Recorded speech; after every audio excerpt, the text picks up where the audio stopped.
तर बालेन शाहले देउताका नाममा मात्रै शपथ खाँदै छैनन्, विशेष गरी नेपाली माटोलाई, यो माटोको सुवासलाई र हाम्रो परम्परालाई पनि धान्नका लागि नयाँ किसिमको, यसलाई कतिपयले आलोचना पनि गरेका छन् धर्मनिरपेक्ष देशमा यो गरिनु हुँदैन भनेर। तर मेरो चाहिँ यसमा धर्मको निरपेक्षता फरक कुरा हो। यदि राष्ट्र प्रमुख, सरकार प्रमुखका रूपमा त्यो व्यक्तिको पनि धर्म हुन्छ र हाम्रो संविधानमै पनि र हाम्रा प्रचलित परम्परामै पनि के अभ्यास छ भने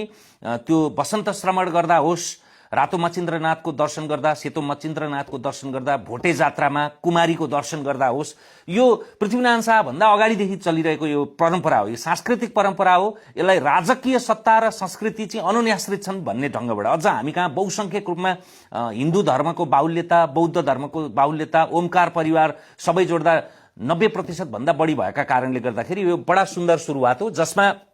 विशेष गरी 12:34 को शुभ साहित्यमा 108 जना हिन्दू बटुकको स्वस्तिक वाचन र 108 बौद्ध लामाको मंगल वाचन र शंखनाथ 7 जना ब्राह्मणले गर्ने भनेपछि यो साँच्चीकै यो पवित्र, पावन र विधि सम्मत छ, धर्म सम्मत छ र पृथ्वीनारायण शाहले 250 वर्ष भन्दा अगाडि भने जस्तो आफ्नो कुला धर्म नछोड्ने खालको छ। यो राम्रो थिति हो। यो थिति अनुसार यसमा पाएको सद्भाव निरन्तर होस्, जारी रहोस्। प्रधानमन्त्री बालेनलाई